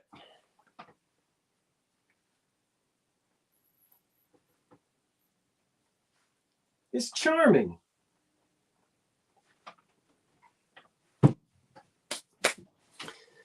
I see the fingers. Good night, Carmen. I just see everybody saying good night, Carmen. Good night, Carmen. All right, looks like Sherry Craddock got it for 36.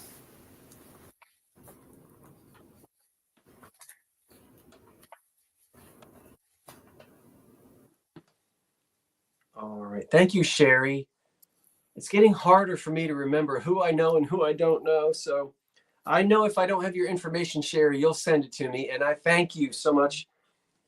We'll now send it back. Thank you, everyone who placed bids on that.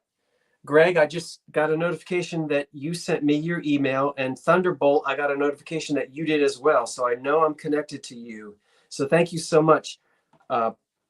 Let's now take it back to Patrick. All right, I mentioned before I had 2 sets of Women's World magazine. Now I've got the older Women's World. So these are a $12 start. You get both of them. And you've got Women's World from September 1915 And Woman's World, June 1913. So you've got the bride issue, because of course it's June. You got to have the bride on your cover. And you've got the homemaker canning her preserves with her fruit that she has harvested through the summer into September. So both of these issues are complete. Thank you, KP. I've got you started. I did show more of these in the preview. So just a reminder that this issue was once folded. And so there's a little bit of a tear on the cover, but it does not go, it doesn't go all the way across. It's just, a couple inches there on the edge. So be aware of that. But this is one of the rare cases where I think the back is better than the front. Check out this full page ad of Coca-Cola. Delicious, refreshing, thirst quenching. And then they show the Coca-Cola too. Has character. This is no ordinary drink it just to be drinking something beverage. Coca-Cola has distinctive individual qualities that you will recognize. Just to look at a glass of it tells the story. Bright, sparkling, clear. Back in the days where you could do advertising with words. Right? You've got the soda fountain, you've got the drink Coca-Cola, and you've got the advertiser of Coca-Cola. So for Coca-Cola advertisers or collectors, you've got a great ad right there. Inside, again, we're at an age where most of the ads are not going to be in color. So the back, you've got, my personal favorite, you've got this. Check out the size of the waist on that woman. Edith Head always said that the goal of a woman's waist should be the width of her head. And I think it's ironic that her name was Edith Head. But anyway, that looks like about the size of the woman's neck. That's insane. KP has a bit of 21, I think. Thank you. And then inside front cover is Quaker Oats Company. So again, this one's 1913. And so this was, you could fill in this coupon to get a free packet of Quaker Oats. That you got it right at the store, you signed the coupon, then the grocer sent it in and the company reimbursed the grocer. So you didn't even have to, it wasn't even like a rebate. You got it straight from the store. As you go through it, you've got another full page ad of Ivory soap. Just a woman in her conservatory talking about her 44% pure. Full stories, What else are you reading in 1913? I mean, this is like 8-point font. I don't know how they could do this with the light bulbs they had back then. So you've got tons of stories. You got an ad for the National Biscuit Company, Van Camp's Pork and Beans, hints on the art of living. Oh, they even an article for Man's World. My favorite on all of these is the fashion. We are basically right around the time of the Music Man. So Marion, the librarian, this is what she's wearing. Full length, gathered, tiny little feet poking out. And then what would the kids be wearing? Absolutely gorgeous. But you still have the big hats. Check out that hat. So that is the 1913 issue. I'm sorry, taking up too much time, Scott.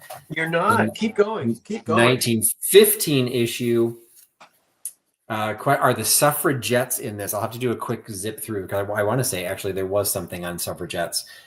This is the back ad. It's a Congolian rugs. So a full color ad on the Congolium rugs. Inside back cover was the Spiegel furniture. And inside front cover was the color ad for company. I'm not familiar with Spear and Company, but it's like furniture. It's kind of like a Montgomery Ward solid oak rocker for $325.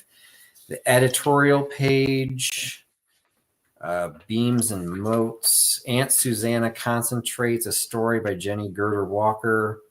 She kind of looks like she's a suffragette. Business of Marriage. Moonlight Poem, Spindle and Distaff and Flax. Okay. The Lady Next Door. There it is. How I Became a Suffragette. A Confession by Roland Lind Hart.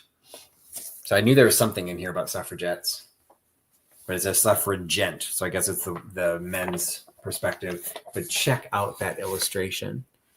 That is amazing.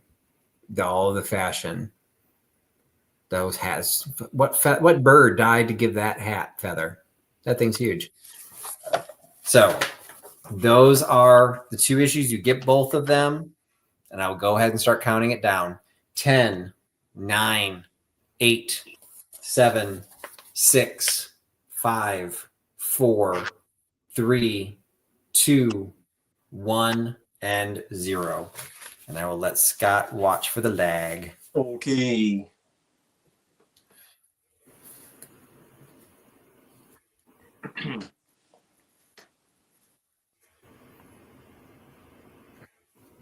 There is the stop. And I believe it's Jenny Mac at 51. Awesome. Thank you so much, Jenny. I will add this to the other pieces that you picked up. Alrighty. And thanks for everyone who tried to get a hold of that. I knew that they were special and appreciate you guys bidding them up.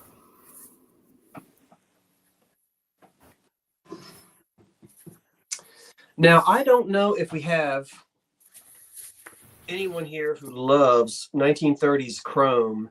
This is not Art Deco, but to have items in chrome in the 30s, yeah, instead of silver, the chrome you don't have to polish. Take a look at this tea set from the 30s. It's going to start at $35. Teapot, lidded sugar, and cream. That's the set. Very 1930s. Chrome hit the scene. Look how shiny that is. No polishing here. This was manufactured by the Cromwell Silver Manufacturing Company. And I'm not surprised that a silver manufacturing company manufactured this. It's very good quality. I've handled a lot of chrome in the last 45 years of me doing this. And the cheaper chrome, the plate will peel off. Yeah, it really will. But also on this pot, you've got the separators on the handle so that the handle doesn't get hot. And if I zoom in on it, you'll see there's a disc here and here. Your better pots would do that so that when you fill it with hot water or hot tea, I heard it there. Water. Handle. Water. I heard it there. Water. You had water. Water. I can't get rid of water. Sorry, I didn't mean to distract you. You're quite all right. It's beautifully clean on the inside. Oh my God, that's amazing. Yeah, I don't think this is brand new. Yeah, the condition. So, but this is in a traditional form. So not deco, very traditional silver, right? But chromium instead of silver. So no need to polish. That's the cream and sugar. Damn, they like the cream. Those are massive. It's big. They are big. Yeah, this is a big. These are 7 inches tall. They're large.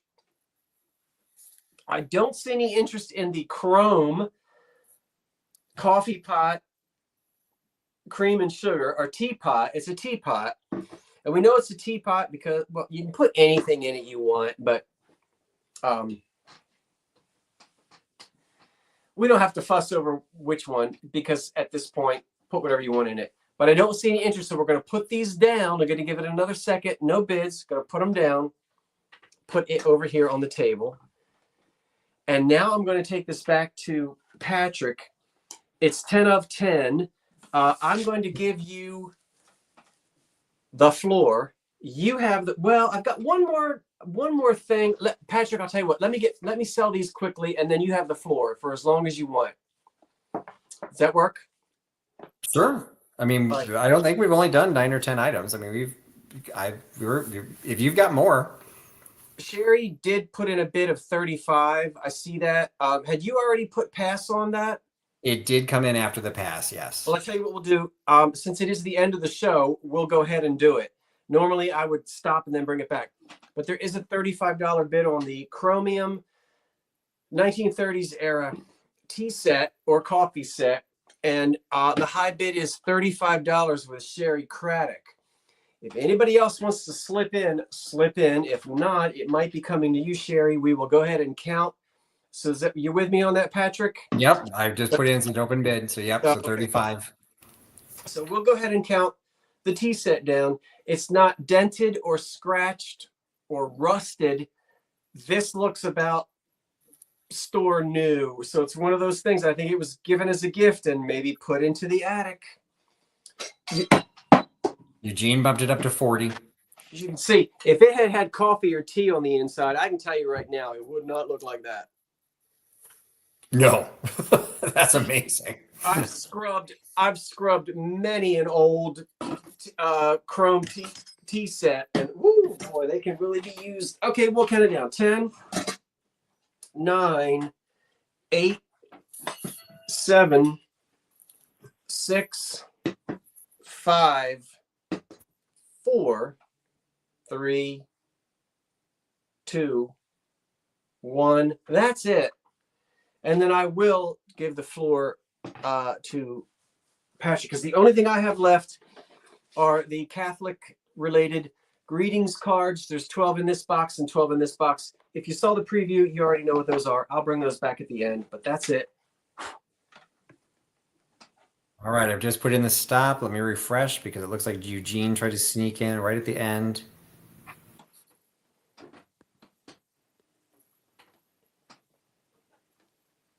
And I do see Eugene came before the stop, so 46. Thank you, Eugene Justice. Thank you so much. Thank you, everyone who showed interest in that and placed bids. I really appreciate that. We've had almost 300 folks here tonight. We're not finished yet, but I want to thank everybody who was here. I will, Patsy. The celeries. I've been talking about that, Pat. I will. In fact, they're out of my china closet now. So wait, Scott, no worries. But you were going to send me pictures of celery dishes if you did. No, I will. And I've got celery to put in them. Okay. Patrick, you have the floor. All right. I was making my way backwards in age. And so now I've got the oldest magazines in the collection. These are, you get both of the magazines. It's a starting bid. If Scott can put it in at $15. And one of them is 1902. And the other one is 1903. So we are well into antique categories. These magazines, I've sold them before. So I've sold an issue on here before, and I've just decided to just combine these two together. It's the New York Magazine of Mysteries. And it's an interesting mix. It's basically a spiritualist magazine. So you can see right in the front, Fortunes Told Free by Zodiac. And you've got this Zodiac disc on the back that you can do. A lot of it seems to talk about God and religion. O loving all Father, we thy children of this glorious land of progress approach thee with joy, thanks, and gratitude.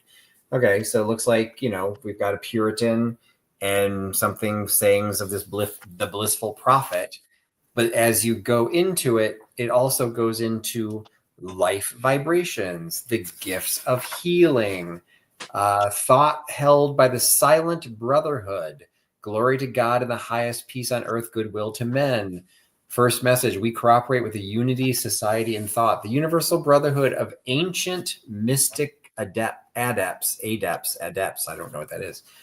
In response to requests from the editor of the magazine, the Universal Order of Ancient Mystic Adepts in and out of the body, as to how to attain membership in our order and the benefits of our teachings, we would say that any aspiring soul who has an earnest, intense desire to get into our vibrations, where there are spiritual unfoldment, health, wealth, eternal joy, peace, and happiness, should address a letter to brother number 1 of the Brotherhood of Ancient Mystic Adepts in New York City.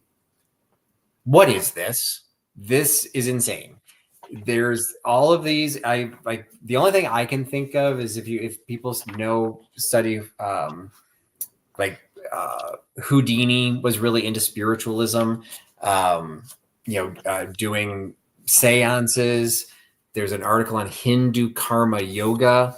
I mean, we're talking like 5-point font in this. I cannot even read these articles without a magnifying glass. Tons and tons of text. And then you get articles on memory training and a poem on, oh, why should the spirit of mortal be proud by William Knox, who died in 1825. Wit and wisdom from the Talmud. It's covering everything. God is in all religions. Love is God. The beauty of holiness. Why he quit gunning. Okay. Ideal thoughts, predestination, or help yourself. Wireless telegraph. Wireless telegraphy. Marconi and the future of wireless telegraphy. This is 1902. Historical and scientific fact. Ghost of the Nine Spades haunt him. Now we're talking about ghosts. This is everything. The Velvet Grip. Okay, this is... yes, I do remember the ghost of Meyer Hall. Hose cushion button supporter. I have no idea what this is. I guess it's to hold up your stockings. So you get some advertisements. Dreams and their meanings. So you get into that. This is all just one issue. The other one, pretty much the same. On the back, you've got an advertisement for Woman's Magazine, which seems somewhat out of style for what the rest of this magazine seems to be promoting. But the art on this one, I think, is really cool. And again, March 1903. These are original issues. These are not reproductions. This is something that you're just not going to really find. They do sell on eBay, and they typically sell for $20 to $30 each. So I'm, okay, really? Who would buy this? That doll's haunted. So, we're covering it all. So this one's a year later, and you can see that the advertisements have a lot more illustrations, and there are a lot more advertisements. So it got commercial. It started looking for money. So Temple of Things, Temple Teachings. And so you've got Egyptian, this was before King Tut. Egyptology was big, but this is before King Tut. So just fun stuff. Pretty good condition. You got a little discoloration on this one, but they're all here. The pages are here. They're still stapled together. And yep, like I'm Mike 1165. I like weird. This is just weird. And no disrespect, there is stuff about religion in here. Hey, everything's handled, but these are just really interesting. So I think they're great pieces of ephemera, and hopefully somebody will give them a good home. So I'll count it down. Looks like Monica is at, I think, at 19, 10, 9, 8, 7, 6, 5, 4, 3, 2, 1, and stop. I did not mean to insult the doll, Heidi, but to me, all antique dolls are haunted. So yeah, both issues. Reading about Marconi. I mean, we know who Marconi is now, but gosh, then, boy, that was like, woo, radio. Yeah, like the Titanic was 1912, and that was the first use of SOS. Yeah, it's just like it's a great piece of history. That's even before commercial radio. So that's I'd love to read the bit about Marconi. That's wonderful. So Stop is in there, and is it Justine Shields? Maybe 22. Thank you so much, Justine. I'll add that to the table cover. Alrighty. Well, I'll tell you what. The only thing I've got left are these greetings cards, and I'll try to go take it quickly on them. It's both boxes for $16. There are 12 cards in each box. I'll flip through them very quickly. These are all related to the Catholic faith. What was the start? $16. You get both boxes. They are Catholic faith, not face related. This one is mass cards for all occasions, deceased, get well, thus and such. These are from the 50s and 60s. And then, so I know you want to see them. So here they are. I did a preview on this, but let's go through fast, very hot and heavy fast. There are the envelopes. They're all, but there's only 12 cards left in each one. They're beautifully done, and they are written on the inside. These are all unused, of course. And I'm not going to read them to you, but I'll let you look at them quickly. See? And if there are any repeats, This one is embossed. This one is beautiful. Can you see? I remember those cards. Yeah, the embossed cards. Yeah, and it's like onion paper. It's like a super thin, brittle paper. So these aren't, but I know those onion papers. Oh, I thought the way they folded, I thought they were the same type of paper. Yeah, I know those onion papers that you're talking about, and boy, they certainly don't make cards like this anymore. Jeffrey starting at 16. They really are beautiful, and there are going to be some repeats in there, so you get more than one. They've not been written on, and you saw the envelopes. Let's close that up. So there are 12 cards in this box, and there are 12 cards in this box. Isn't that sweet? It's looking very cool. Early 60s, early to mid 60s. All of my baby cards look like this that are in my baby book.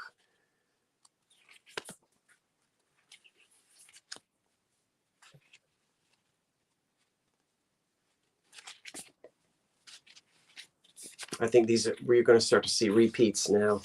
And then as you can see, Eugene's got you up to 18. So, and these have this box has the envelopes in there as well. Nice. So we'll go ahead and count the Catholic faith related cards down. 10, 9, 8, 7, 6, 5, 4, 3, 2, 1. That's it. And that's it for me, Patrick. I realize that it's just a minute after 10, but if you've got some more to sell, we can keep rolling. I just have one more that I had put into the preview that I wanted to go ahead and put up. I'm watching. Okay, fingers. There we go. Looks like. Wait, we jumped around and. Yeah, looks like M Mike 1165 picks them up for $25. Give me just a moment because I need to write. It takes, when you're new, I need to get it perfectly. M is in Mike, and then the word Mike. IKE. Mike. 1165. Yep. Okay, Mike. Yes, thank you. Round of applause because I think you're new. Love it. If you will, thank you so much. I appreciate that. If you'll send your information. And Old Hadley, I appreciate you. That's Jeffrey for putting the information in there. So it's right there, Mike. You can see where to email me and what to email. I appreciate that. I'll be sending out invoices tomorrow. Hopefully, I'll get them done before 12 noon. Thank you, everyone. We're not finished yet. The floor now belongs to the trusty Huckster Mercantile. Okay, so if you saw my preview, unless you were interested in the Jenny Lind paper dolls or the World War I war bond brochures, I'm going to finish up with this because these are thick and heavy and I really want to get rid of them. So this is the entire set is $10. And what these are is, of course, I don't think I put them in order. It is 1958, 1959, 1960, and 1961 World Book Encyclopedia annual supplements. Now, I had the 1978 World Book Encyclopedia in our home, nice and chocolate brown with the gold embossed lettering on it. And we would get the annual each year, and they were hard covered. These are soft cover, and they actually have holes punched into them. So I guess they must have sold a binder or something that went along with them. So you get one for 4 consecutive years, 58, 59, 60, and 61. So I've just randomly grabbed the 61. So you got JFK on the front. And they're exactly what you think they were. For those of us who remember the days of the encyclopedia, it's what happened during the year that was too late to go into whatever issue of the World Book Encyclopedia that you had. So they were encyclopedia entries, but they were updates. For newsworthy items, some war, we got somebody getting married, some great photography, detailed articles, 5-paragraph essays and research papers were based on, is what could you find about the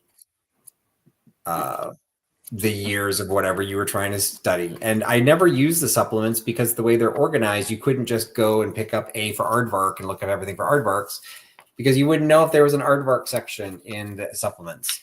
So again, they're in fantastic condition. All the pages are here. They're all tight. There's no tears. They even still have the little insert that I think you could mail to get more information. A little letter from World Book Encyclopedia. So they all still have the individual letters. So again, so you get 61. 60 has, it looks like a cover for statehood. So either Alaska or Hawaii becoming a state. You know, that would have been pretty big news to have in your annual report.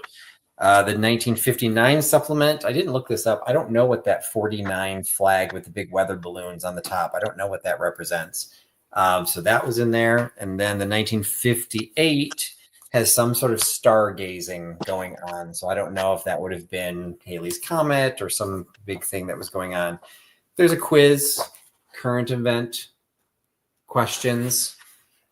How are square bubbles made? See physics. What is a teacup on stilts? See architecture. How has the big top been replaced? See circus. So and then you get a calendar for 1958. So again, this one has some space stuff in it. Great full, full page photography. Everything's black and white just because of the era that we're in. So yeah, I would say, Gail, both Alaska and Hawaii became state the same year. So I just don't know which picture that was. So anyway, this one does actually have some tape on the spine. You just felt that. I don't think the other ones did. No, the other ones don't. So this one does have the spine. Everything still seems to be tightly bound, but for some reason there is a little bit of cellophane across the out. So I saw a couple of bids coming in, so I'll just go ahead and count it down. 10, 9, 8, 7, 6, 5, 4, 3, 2, 1, and stop. Oh, you meant the star for 49. Could be 1959. Watch for Scott to find that lag. Yep. Stop. And was it Sherry Craddock? 15. Great. I'll add it to your other purchases. Thank you so much, Sherry. Oh, sorry, Dennis. It looks like you came in right after. I'll refresh really quick, but yeah, looks like you came in after, Dennis. But thanks for trying. Well, I think that's it. Gee whiz, everybody. Monday nights are the best because you're here. And I'm so glad, Patrick, that we're going to keep this going. The Unbreakables started about a year ago, I guess. Maybe it was your idea, and I love it. It's a great way to feature non-glass and non-pottery items. So this is fun. Thank you, everyone. We had new folks here tonight. Everybody, round of applause and reverse, because we had new names, and I love new names. Love new names. But we love our new names, too. Patrick, tell us what's going on in your world. How do you want to end it tonight? Any plugs? Anything you want to tell us? Any announcements? Anything? So still struggling a little bit to keep my YouTube channel active with new stuff. One of the things that I was considering selling tonight and pulled out of my preview, I'm going to turn into a deep dive instead. It was almost in your honor because what do I have? A mosquito. The New Jersey Air Force, the mosquito. Yes. And all of these stamps are mosquito malaria stamps. So I'm going to do a deep dive about what the significance of these stamps are. But your fact of the night, New Jersey was the very first mosquito control association or control district in the country in 1903. And everyone thought they were crazy. Like, mosquitoes aren't a big deal. But that's when in 1902, they discovered that mosquitoes transmitted malaria. And so these are a personal interest to me. When my fiance and I started dating, after about 1 month, his birthday, he is a medical entomologist. He's not into antiques. but I went through and I found all of these stamps and I made an art project using all of these malaria stamps from around the world. And he loved it. And he absolutely loved it. So it is a pride of place on his mantle. I've done a video showing it. I'm going to do a deep dive because I like doing my deep dives. And I'm going to do a deep dive to talk about this organization, which I unfortunately don't have my cheaters available. I can't remember what the group was. I think it might have been the United Nations or the World Health Organization, but it was all of these different countries where it was malaria. So the world united against malaria. And so like most of these countries created these stamps and they all have that logo in them. And it was to bring awareness that mosquitoes spread malaria. So you needed to dealing with mosquitoes. So they're very cool. They're very colorful, a great collection of them. I will end up selling them because these are the ones that were left over from the art project that I did. But I figure I'll just pull out the art project, pull out these stamps, and maybe do a little mini deep dive on it. So I pulled these aside. So that hopefully will be coming up. And I'll try and I've got a couple unboxings of some auction ephemera that I picked up. So I'll just have some random stuff dropping on my channel, but nothing scheduled or structured. Patrick, I am willing, if you would care for me to do, I will capture some real Jersey mosquitoes, put them in a little box, and mail them to Chicago. I don't need them because I was just putting stuff in his refrigerator, and I'm like, oh, what's this? And it was a little refrigerated mosquito carcass. I'm like, what the hell? So I didn't see that. First of all, he's amazing, but I always have to ask him before I kill it. I always have to ask him, like, okay, what is it? And he knows whether it's a female or a male just by looking at it. And again, your useful fact of the day, only females draw blood. Yep. Males do not bite. Only the females bite. So if you can tell the difference between a female and a male, you don't have to kill the males. I killed them all, but I at least give him the courtesy of naming it right before I smack it on my arm. But it is we all make our lives go around. But yes, he has quite the collection of them. Good. And let his collection. I don't let them be right there in his collection. Good. Yeah. We got enough of them here in Jersey. Listen, Patrick, and what do you got coming up, Scott? Thursday night, May the 1st, is my first annual Early American Pressed Glass Extravaganza. And I couldn't have done it without the assistance of Karen Williams, we've been having so much fun putting this together. I'm going to do a little video tomorrow showing you all of this glass. It is beautiful. And I'm so excited to do this on May the 1st, which is this Thursday night at 8 o'clock right here on this channel. And even if you say, well, I'm not into EAPG, you might want to tune in anyway. I think it'll be fun. We're going to talk about the history of the companies. We will have every piece of glass identified by the company, the year that it was made, what its name was, and some other interesting facts. And there'll be a game to play and some prizes at the end. And so that will be this Thursday night at 8 o'clock, first annual. Very fun. Preview video coming out tomorrow, I hope. So excellent. Everything is, yeah, that's it. So Patrick, thank you. And thank you everyone for joining us tonight. We're so glad to have had you here, and we'll see you the next time on one of our channels. Thanks everybody. Thanks all the moderators that were helping. Absolutely. Jeffrey, was helping. Karen Williams was helping. I think those were the two moderators I saw tonight. Old Hadley Vintage and Karen Williams were both helping out with the moderating. Yep. We appreciate that. So thank you, everyone. Have a great night, everybody. Good night.